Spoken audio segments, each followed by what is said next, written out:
Saya punya komitmen dengan Tuhan hari ini. Itu saya yakin karena saya ingin saksikan. Saya pernah didatangi spirit itu di dalam rumah saya. Ketika saya berpuasa selama 1 bulan, spirit itu datang di rumah saya.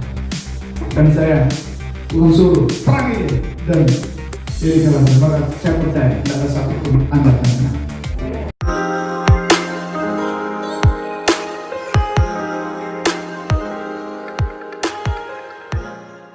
Tuhan, kalau hari ini bisa ada diberi Tuhan lagi kesempatan untuk kita bisa mendengarkan firman Tuhan. Puji Tuhan. Kita akan baca bersama-sama di dalam Alkitab. Di dalam Yohanes pasal 14. Yohanes pasal 14 ayat yang ke-27.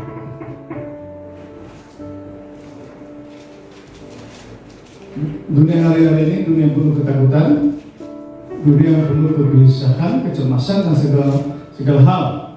Namun kita berada di sini, kita sebagai orang percaya, apa yang Yesus pesankan, apa yang Tuhan berikan buat kita. Yohanes 14 ayat 27 berkata begini. Damai sejahtera kutinggalkan bagimu, damai sejahtera kuberikan kepadamu, dan apa yang kuberikan tidak seperti yang diberikan oleh dunia kepadamu. Janganlah gelisah dan gentar hatimu. Amin. Jadi dunia hari ini kalau kita lihat, kita nonton, kita baca, dunia penuh dengan kegelisahan. Dunia penuh kegelisahan, dunia penuh kepanikan, dunia penuh kecemasan. Betul ya? Namun Tuhan bilang sama kita sebagai orang percaya, yang Tuhan tempatkan kita di tengah-tengah dunia yang penuh dengan kecemasan ini, di tengah-tengah dunia yang penuh dengan ketidakpastian ini, Tuhan bilang bahwa kita ini harus tetap hidup menikmati damai sejahtera. Tuhan katakan jangan gentar dan jangan gelisah. Tuhan sudah tahu sebelum apa yang mau terjadi ribuan tahun ke depan, Tuhan itu sudah tahu. Makanya sebelum itu terjadi, Yesus sudah pesan sama murid-muridnya 2000 tahun yang lalu, dan kita orang percaya pada generasi tahun-tahun ini, amin, bahwa kita akan menghadapi situasi dunia yang penuh dengan kegelisahan, penuh dengan kecemasan, penuh dengan ketakutan, penuh dengan ketidakpastian hari-hari ini. Namun Tuhan memberikan jaminan bahwa Dia memberikan damai sejahtera. Dia berikan damai sejahtera. Dia tinggalkan damai sejahtera, Dia berikan damai sejahtera. Nah, damai sejahtera inilah yang tujuan Tuhan untuk menjaga hati kita, supaya kita ini jangan gelisah dan jangan takut. Haleluya. Apalagi saudara, kalau kita dengar hari-hari ini, khususnya dunia hari ini kan menghadapi namanya setiap hari kita dengar TV COVID, betul enggak? Corona ini belum habis diingatan kita terus, betul enggak telinga kita? Begitu luar biasa, bahkan makin menjadi-jadi. Ya, terima kasih. Makin menjadi-jadi, sehingga kepanikan orang itu makin hari makin tinggi. Tetapi saya mau sampaikan kebenaran firman Tuhan ini bagi kita semua, bahwa Tuhan itu adalah Tuhan yang bertanggung jawab. Tuhan itu adalah Tuhan yang benar-benar tidak pernah meninggalkan kita. Ketika Yesus mau naik ke surga, Dia tahu bahwa murid-muridnya ini akan menghadapi situasi yang gak enak, betul? Situasi akan menekan mereka, situasi akan membuat mereka ini tersudutkan, tekan, dan situasi tidak menunjang di dalam perjalanan hidup mereka sebagai orang percaya. Namun Tuhan bilang jangan takut dan gelisah, Aku tinggalkan damai. Oke? Aku berikan damai. Dan Filipi pasal yang ke-4 kalau tidak salah berkata demikian. Dan Allah damai sejahteranya itu melimpahi kita, betul? Menjaga hati dan pikiran kita, betul enggak? Dia menjaga hati dan pikirannya supaya kita ini tidak takut hari ini. Saudara yang kekasih, jemaat Tuhan yang dicintai Tuhan, 2000 tahun yang lalu kita sudah lihat kebenaran firman Tuhan. Apa susahnya bagi Yesus? Apa susahnya bagi Tuhan untuk melenyapkan virus corona hari-hari ini? Betul tidak? Tidak ada yang susah bagi Tuhan. Amin. 2000 tahun yang lalu Tuhan coba kita lihat kebenaran.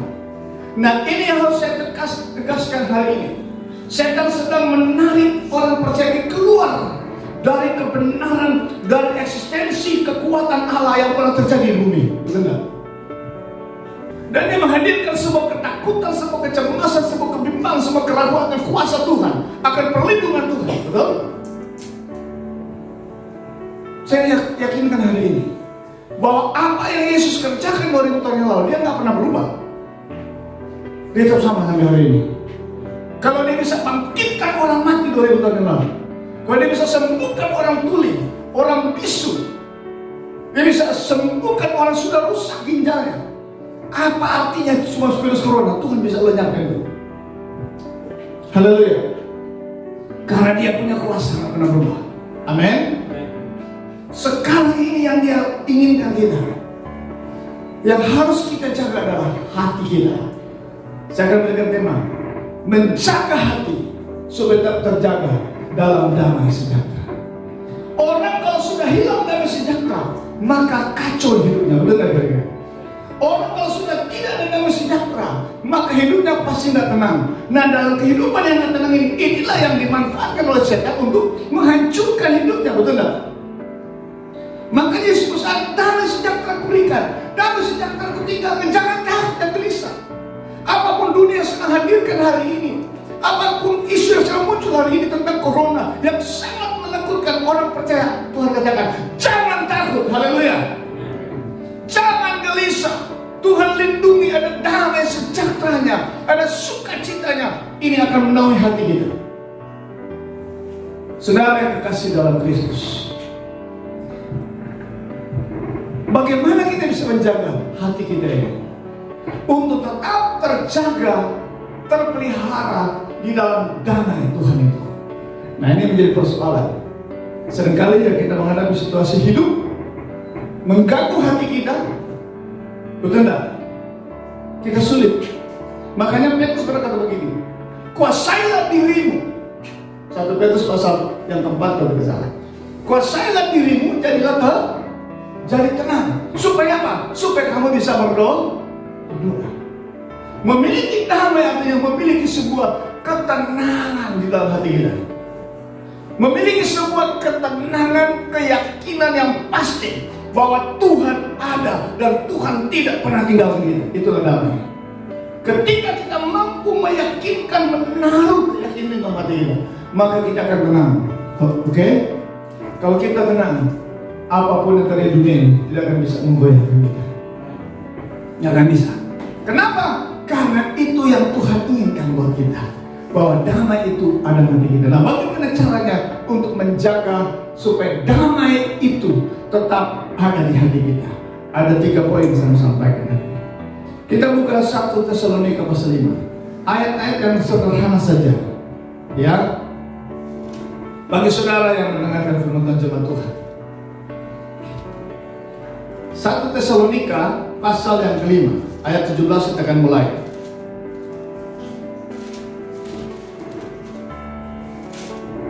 Haleluya. Ada 3 poin di sini. Ayat 17 berkata, bersukacitalah senang biasa. Yang pertama, bagaimana supaya kita mampu menjaga apa yang Yesus katakan, damai sejahtera ku tinggalkan, damai sejahtera telah kuberikan. Jadi Tuhan telah berikan sama kita, sedia dia tinggalkan. Jadi ketika dia naik ke surga, dia nggak mau damai ke surga, amin. Tapi dia sudah tinggalkan. Jadi dia mau kita nikmati, betul nggak? Dalam kehidupan kita ini harus ada. Dan cara untuk tak menjaga, saya mau sampaikan, setan berusaha untuk membuat hati kita ini kacau, betul nggak? Membuat hati kita ini gelisah, membuat hati kita ini stres, membuat hati kita ini tertekan, supaya damai Tuhan itu tidak berfungsi penuh dalam hidup kita. Makanya saudara, Bapak Ibu yang kekasih dalam Tuhan Yesus, semua orang percaya bahwa yang Tuhan inginkan agar supaya terjaganya damai dalam hidup kita, maka yang pertama kita harus bersuka cita. Dengan bersuka cita, kita meyakinkan akan pertolongan Tuhan. Dengan bersuka cita, kita sedang meyakinkan diri kita bahwa Tuhan itu ada dan tidak pernah tinggalkan kita. Amin. Amin. Dengan bersuka cita kita telah menyatakan sebuah deklarasi iman, kepercayaan bahwa Tuhan itu setia. Amin. Tuhan itu ada dan Dia tetap selalu menjaga, menolong kita. Makanya kita bersuka cita. Sekalipun ada banyak persoalan, betul tidak? Ada banyak kesulitan, ada banyak tantangan, ada banyak hal-hal yang untuk membuat hati kita ini pedih. Tapi kita yakinkan diri kita bahwa Allah setia, maka kita perlu bersuka cita. Alkitab berkata dalam Mazmur pasal yang ke-37, bersukacitalah, bergembiralah, maka Dia akan memberikan apa yang diinginkan hatimu. Jadi dengan ada sukacita, maka ada ketenangan. Ketika ada ketenangan, maka kita akan menikmati hadirat Tuhan dalam hidup kita. Amin. Jadi poin pertama adalah menjaga hati kita untuk terjaga di dalam damai Tuhan itu. Kita perlu bersuka cita. Mau ada makan, mau tidak ada makan, puji Tuhan. Betul ya? Mau ada proyek, atau tidak ada proyek, tetap puji Tuhan. Betul tak kira-kira? Tetap puji Tuhan, tetap sukacita. Kenapa? Karena kita tahu kita punya Tuhan itu siapa, betul tak? Alkitab berkata, barang siapa percaya kepada Tuhan, dia harus yakin bahwa Tuhan ada dan memberikan upah bagi mereka yang sungguh-sungguh mencari Dia. Jadi kita harus sukacita, menjaga kita, bersukacita aja. Tergambar kehidupan kita penuh dengan sukacita. Masalah datang tetap senyum. Amin. Puji Tuhan. Kenapa? Karena kita percaya Allah turut bekerja dalam segala sesuatu untuk mendatangkan kebaikan. Karena kita percaya bahwa rancangan Tuhan bukan rancangan kecelakaan, tapi rancangan damai sejahtera buat kita semua. Makanya kita perlu bersukacita. Haleluya. Bersukacita.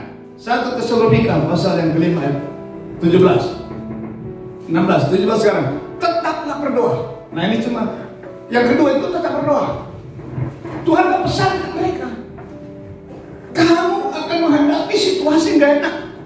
Dalam kamu ikut aku, dalam kamu betul-betul menjalankan hidup keimananmu dengan benar dan sungguh-sungguh, maka kamu ini akan mengalami penolakan oleh dunia, betul tidak? Ada banyak orang-orang yang tidak suka kepada kebenaran, akan memfitnah kamu, akan mengucilkan kamu. Tetapi kamu jangan menjadi kecewa, kata Tuhan, dan putus asa. Yang kedua adalah tetap berdoa. Tidak ada satu persoalan yang tidak dapat diselesaikan, betul tidak? Makanya jangan gundah gulana, ya? Jangan kita depresi yang sedang, aduh gimana nih hidup, aduh PSBB lagi, besok kalau jadi,